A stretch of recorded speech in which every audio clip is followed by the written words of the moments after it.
Hey all, welcome to my video. I just thought I'd do a quick little show and review of the H&B version of their black editions versus the Faber Castell black editions. I've had the Faber Castell black editions for a little while.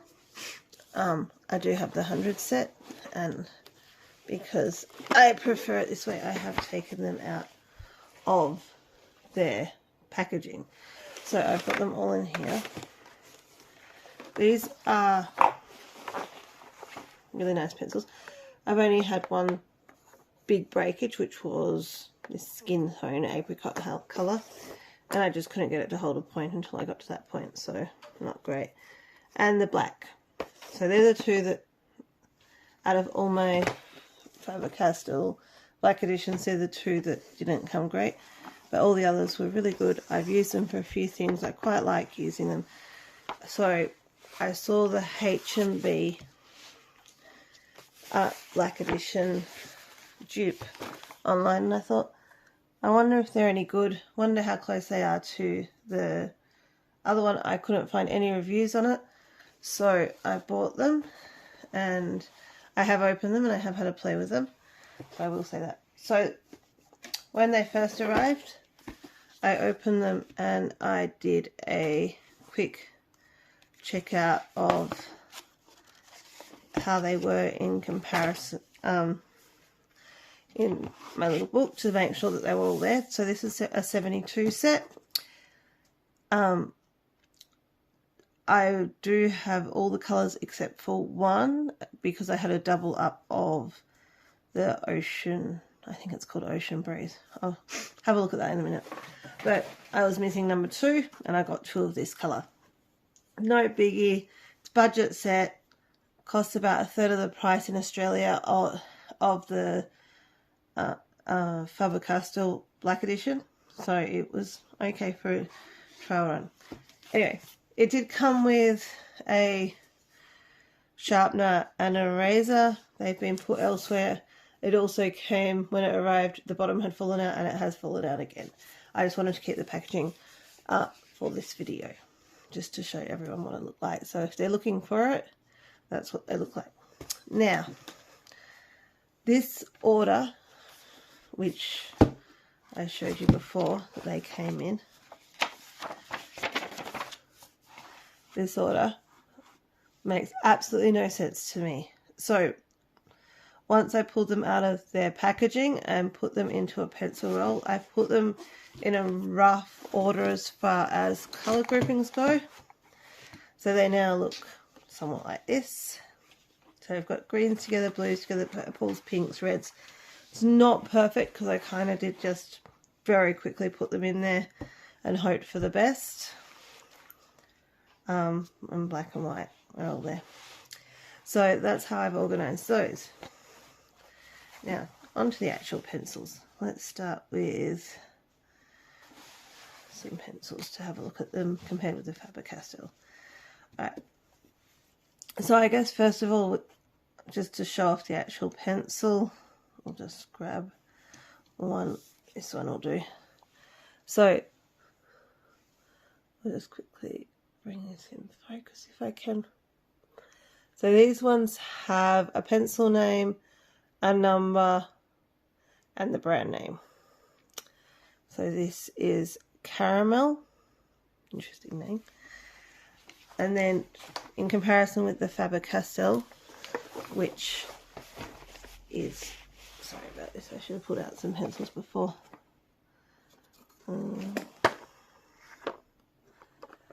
That looks like it could be a similar colour. Sorry, off screen. So the Faber Castell just says on it Faber Castell and a number. Not quite the same. It's alright, we'll have a look anyway. So they're both black tricolour. They both are tipped at the end. Sorry, I'm just trying to get it in the camera. Black tricolour. They look very similar as far as shape, weight goes. the core doesn't look dissimilar. So they look about the same size core. And I guess the next thing is to talk about how they colour. So colouring and colour matching. Not all the colours match, as I think I've said before, but there are some that are pretty close. So if we go back to my overview of the colours, we have the black edition here, and then I have my 100 edition here. And some of the oranges are pretty close, some of the yellows are pretty close, there's some blues that are pretty close, so I'm pretty sure this blue and this blue actually match when you put them next to each other. There's a purple or two that matches. So there are some matching ones, and there's some that just don't match at all. So I did a little test swatch, not my child's drawing, here. So this was with the black edition, Faber Castell black edition, and this was with the H&B black edition. So in 1959, 63 and 3, I can't remember what colours I used there, but they were the ones that were the close match to it. So I did that. Then I've got my lovely scribbles where I was trying to match up as closely as possible, and we have got some matches. And so I've got a yellow, these two yellows, ignore this one. These two oranges, ignore this one. This is me just trying to get the matches close. Some greens over here that I had issues matching the 60, and then I realised it matched the 778 with the Faber Castell. 752 and 3 matched. I'm not going to do any colouring with those today. 721 and 18, 26 and 60. So this is what they look like, if I can just get them in order. So it's a 16. Why did I pull that out?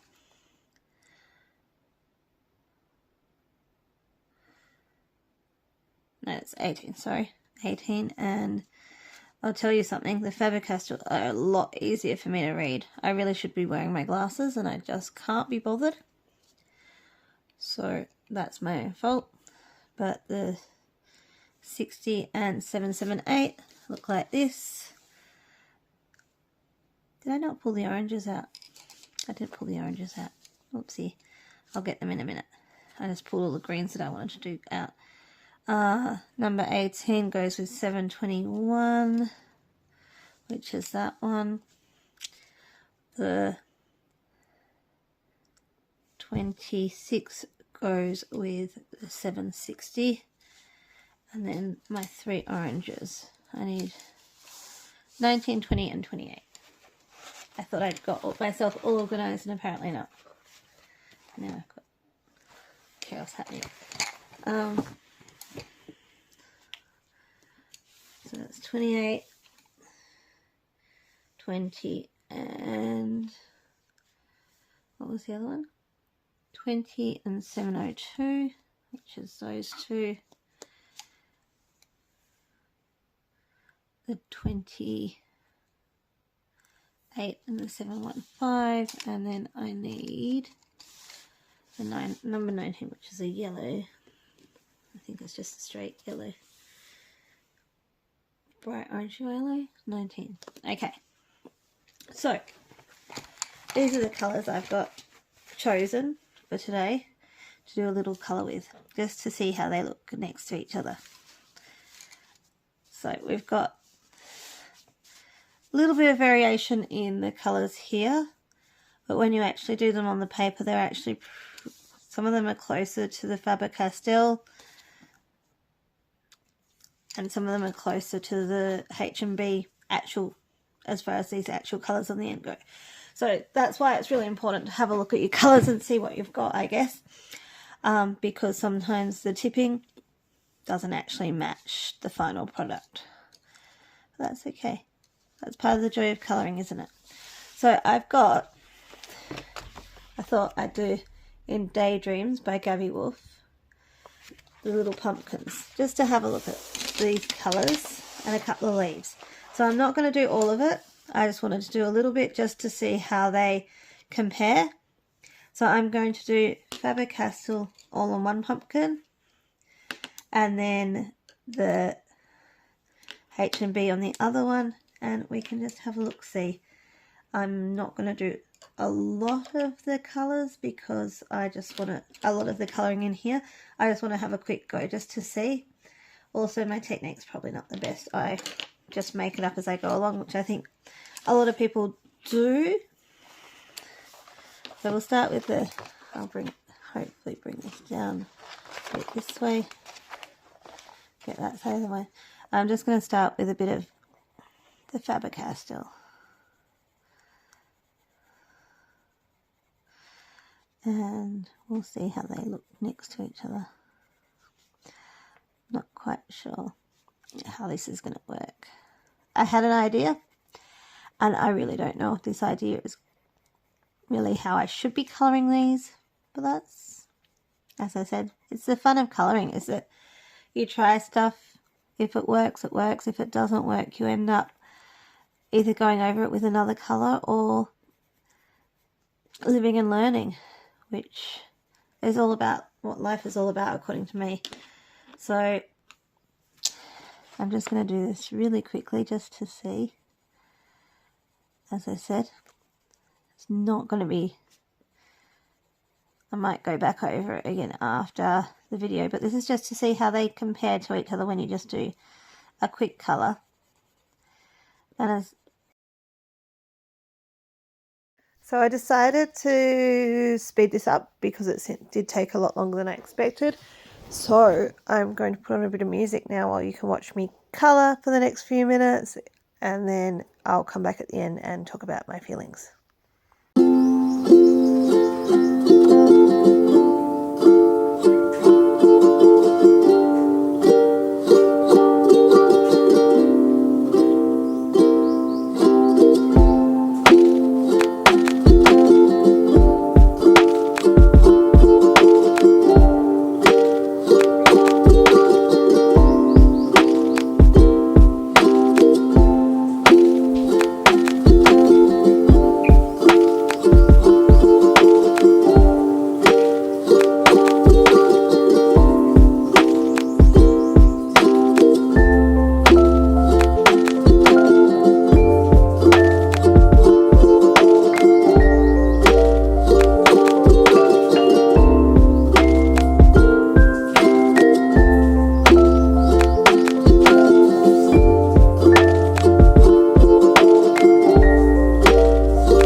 Alright, hello, I'm back.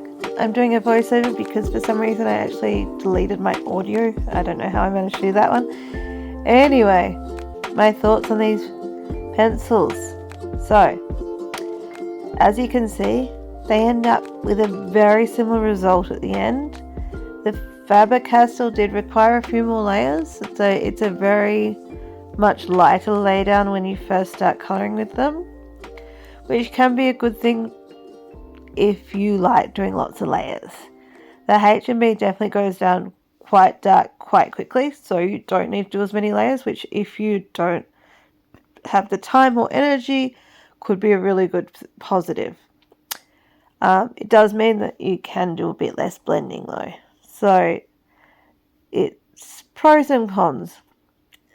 Anyway, as you can see, the pumpkins, you would look at them and go, they're done with the same pencils or close enough that you're not going to notice if you're just looking at it just to see it. The pencils themselves are very similar. So we do have some very similar colours. As I keep saying, it's 100 set versus 72. So you do have 28 more colours in the Faber Castell. But the price per pencil, you're looking at something like 70 cents per pencil on sale for the Faber Castell and 30-ish cents for the H&B. So a big difference in price. And I think if I do wear out my Faber Castell completely, I'll probably replace them. But I don't see that happening anytime soon. But the H&B is a really good backup or a really good dupe because, as you can see, the colours are similar, if not identical for some of them. They lay down really nicely. The pencils themselves are perfectly usable. They're very similar shape. The core is about the same. The actual appearance of the pencils is the same. I don't know. I just think they're a really nice alternative to the Faber Castell. They look very similar, as you can see here. You could pick them up and mistake one from the other.